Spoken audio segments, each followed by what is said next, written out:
ખેડૂતોનો ઉગ્ર વિરોધ 40% જમીન કપાત સામે બળવો સરકારને ચેતવણી। મહેસાણાના પાંચોટ ગામ ખાતે મોટી સંખ્યામાં ખેડૂતો એકત્રિત થઈ મહાનગરપાલિકા દ્વારા ટીપી સ્કીમ હેઠળ કરવામાં આવેલી 40% જમીન કપાતનો જોરદાર વિરોધ નોંધાવવામાં આવી રહ્યો છે।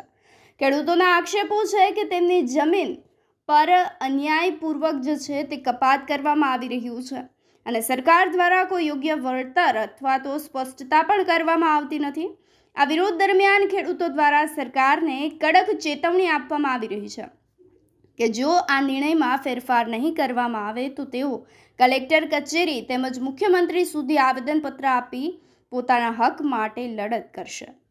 ખેડૂતોનો આક્રોશ એટલો વધી ગયો છે કે તેઓએ જણાવ્યું હતું કે તેમની વાત નહીં સાંભળવામાં આવે તો તેઓ આંદોલનને ઉગ્ર બનાવશે। ખેડૂતોએ આક્ષેપો કર્યા છે કે સરકાર તેમની જમીન સાથે એવી રીતે વર્તન કરી રહી છે જાણે તે તેમની પોતાની મિલકતની હોય। તેમણે પ્રશ્ન ઉઠાવ્યા છે કે ખેડૂતોના હિત માટે કયો કાયદો છે। વધુમાં ખેડૂતો દ્વારા ચેતવણી આપવામાં આવી છે કે યોગ્ય કરવામાં નહીં આવે તો તેઓ ભવિષ્યમાં ચૂંટણીનો પણ બહિષ્કાર કરશે। હાલ આ સમગ્ર મુદ્દે સરકાર શું પગલાં લેશે અને ખેડૂતો શું ન્યાય લે છે અને ખેડૂતોને શું ન્યાય મળે છે તે જોવા। શું નામ તમારું અને શું સમસ્યા છે ખેડૂતોની? મારું નામ બ્રહ્માભાઈ કેશવલાલ પટેલ। સમસ્યા એ છે કે પાંચોટ ગામના ખેડૂતો આજે જે ભેગા થયા છે એમાં હમણાં મહાનગરપાલિકા મહેસાણ બનાવી એમાં ટીપી રોડની જે તે વ્યવસ્થા લોકો પાડી એમાં શું છે પાંચોટ ગામના ખેડૂતો બીજા આજુબાજુના દેલા છે, ઉચરપી છે, તાવડિયા છે, આ બધા જે ગામો છે ને એ બધા ગામોની જમીનમાં 40% કપાત કરેલી છે। અને બીજી પણ જ્યારે આ કાયદો તો લગભગ હું માનું છું કે બીજી કંપની આજે નહીં તો પણ જ્યારે જમીન તમારી વેચાય છે ત્યારે 40% કપાત થવાની જ છે। અને જે તે શું ગ્રીન બિલમાં મૂકી એ જમીન ખેતી કરી શકો તમે અને એની મુદત 45 સાલ સુધી હોય તો 45 સાલ સુધી તમારે ખેતરમાં કરવાનું શું? ખેતી જ કરવાની, બીજા ઝોનમાં ફેરવામાં જેટલી મુદત મૂકી હોય એટલી મુદતમાં ના થાય તો ફરે નહીં। માટે આ બધું વિચારણા કરી ખેડૂતોએ વિરોધ કરવા માટે અમે આજે મળ્યા છીએ અને એના માટે અમે કલેક્ટરને આવેદનપત્ર આપવાના છીએ, ધારાસભ્ય, રાજ્યસભાના સભ્ય અને લોકસભાના સાહેબ આ બધાને અમે આમંત્રણ આપવાના છીએ વિરોધ દર્શાવવા માટે। અને જો સરકાર નહીં સોંભળે તો એના માટે ખાસ ગમે તે કોર્ટમાં લડવું પડે તો લડવા માટે બધાની તૈયારી છે। આ રીતના ખેડૂત ભાઈ જો સરકાર આવી જ રીતે ચલાવે તો ખેડૂત ભાઈ એક વીઘો જમીન નહીં બચે મારી અંદાજ મુજબ। કારણ કે અત્યારે 2 વીઘાથી જમીન કોઈ ખેડૂત ભાઈ નહીં રહી અને આ રીતના જતી રહી એનું આખું ખેતર જેનું જતું રહે તો શું થાય? અને એમાં એમને એવી કોઈ ચોખવટ નહીં કરી કે અમે વળતર રૂપે શું આપવાના છીએ શું નથી આપવાના। એટલે આ બધી અમારી સમસ્યા છે, એના માટે અમે આજે ભેગા થયા છીએ। એટલે આવેદનપત્ર કલેક્ટરને આપવાનું એવું અમે નક્કી કરેલું છે। શું નામ તમારું અને શું સમસ્યા છે? મારું નામ સગનભાઈ બેચરદાસ છે। હું પાંચોટ ગામનો ખેડૂત છું। આ સરકારની અંદર આ ગ્રીન ઝોનની અંદર પોતાની બાપની જમીન હોય એ રીતના અમારા ખેડૂતોને હેરાન કરવાની 45 વર્ષનો કાળો કાયદો એ શું એમની પોતાની બાપ દાદાની આ જમીન સાથે 45 વર્ષ સુધી ગીરમાં એ લોકો કયા હકથી રહી શકી? કયો કાયદો છે એ લોકો અમને બતાવી કે 45 વર્ષ સુધી ફક્ત ખેતી થાય ત્યાર સુધી અમારા ખેડૂતના અવસર આવે કે અમારે બીમારી આવે તો અમારે શું કરવાનું? આવી અમારી અમુક સમસ્યા છે। એટલે મેં આ સરકારને ચેતવણી આપીએ છીએ કે ઓનો વહેલી તકે નિર્ણય નહીં કરે તો આ ચૂંટણીમાં પણ અમે બહિષ્કાર કરીશું અને આવતી ચૂંટણીમાં પણ અમે બહિષ્કાર કરી અને કોઈ પણ પક્ષના નાના માણસોને અમે અમારા જે તે 8 થી 9 ગામ છે એમાં અમે સરકારનો ચૂંટણીનો બહિષ્કાર કરીશું। એટલે અમે મુખ્યમંત્રીશ્રીને વિનંતી કરીએ છીએ કે તાત્કાલિક આનો અમલ કરીને અમને ન્યાય આપવા માટે વિનંતી કરીએ।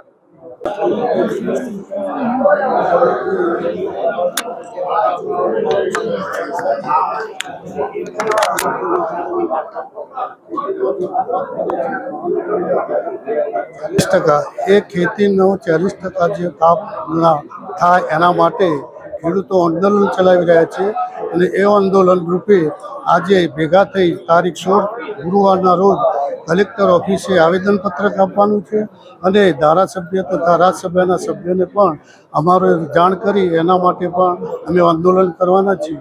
જો આ અમારા માનને નહીં રાખે તો અમે કોર્ટ કચેરી જઈને પણ અમે લડીશું અને અમારો ન્યાય અમે પૂરેપૂરો માગીશું.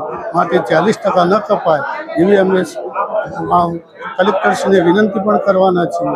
અમે મૌન સરઘસ કાઢીશું, અમે જુલુસ કાઢીશું, અમે કોઈ પણ જાતના ઝઘડા સ્વરૂપમાં નહીં લઈ જઈએ અને કોઈ પણ નારાઓ પણ નહીં લગાવીએ. અમે મૌન જઈ અને મૌન રીતે જ કલેક્ટરને આવેદનપત્ર આપીશું. તો આ માગણી અમારી સ્વીકારશે એવું અમને ચોક્કસ ખાતરી છે. કે ખરેખર આ માટે તમે જે અમારું ઇન્ટરવ્યૂ લીધું અને અમારો જે ઇન્ટરવ્યૂ લઈ અમારી વાત તમે રજૂ કરશો તો ખરેખર અમને પણ આનંદ થશે. તમે આવો ઇન્ટરવ્યૂ લેવા ફરીથી પધારજો એવી અમારી તમને નમ્ર અપીલ છે. જય હિન્દ, જય ભારત.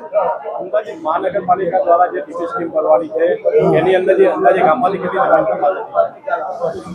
ગામમાં શું કીધું? ગામમાં લગભગ ગામની તો મોટાભાગની જમીન તો અત્યારે હાલ કે બાંધકામમાં જતી રહી છે. થોડી ઘણી જમીન જે બચી છે 40% જેવી બચી છે. એમાં 40% જો કપાય તો ગામના ખેડૂતો પાસે 20% જમીન રહે તો ન ઘરનો નહીં ઘાટનો એવી રીતે ખેડૂત થવી પડે. એના કોઈ પણ જાતના અવસરો નીકળે નહીં અને ખરેખર ખેડૂત એ બેકાર થઈ જાય. એના જે અવસરો હોય એના ઘરના જે ભરણ પોષણ માટે પણ કશું કરી શકે નહીં, એને બેહાલ થઈ જાય. એના માટે કોઈ બીજી સ્કીમ પણ સરકાર લાવતી નથી. તો ખેડૂતો આ રીતે જો સંતોષ નહીં આપે તો ખરેખર ખેડૂતોને પોતે આ જે કરે છે આપઘાત એ પણ કરવા તૈયાર તત્પર રહે. કારણ કે ખેડૂતો કંઈ પણ માગણી કરે તો ખરેખર સરકારને આ માગણીની સ્વીકાર કરવી જોઈએ.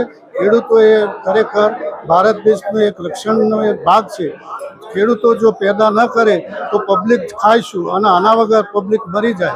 તો ખેડૂતોને ખરેખર સરકાર પ્રોત્સાહન પૂછે. લોકો એમ કહે છે કે ખેડૂત જમીન વાવે તો એ ગાડીવાળો થઈ જાય, પણ અત્યારે ગાડીવાળો નહીં પણ બેઘરવાળો થઈ ગયો છે. ખરેખર આ સરકાર આ મારી વાત ધ્યાન રાખશે તો ખેડૂત પણ પાયમાલ નહીં થાય અને ખેડૂતને પણ ખરેખર દેશ માટે એ પોતે પણ તત્પર રહેશે. તો ખેડૂત પણ સારી રીતે જમીન વાવી શકશે અને એ જમીનમાં પેદા કરી અને ખેતી ઉપયોગી લોકોને જીવન નિર્વાહ માટે એ ખરેખર લોકોને ઉપયોગી થશે. તો ખરેખર સરકારે પણ આ બાબતે ધ્યાન આપવું જોઈએ. તો આના માટે અમે નમ્ર વિનંતી કરીએ છીએ કે અમારું જ્યારે આંદોલન તમારે ત્યાં આવે તો અમને અમારા ન્યાય આપો એ રીતે જવાબ આપશો એવી ફરજ. અને તમે પણ અમારા જે ઇન્ટરવ્યૂ લીધી એ ખૂબ ખૂબ આભાર.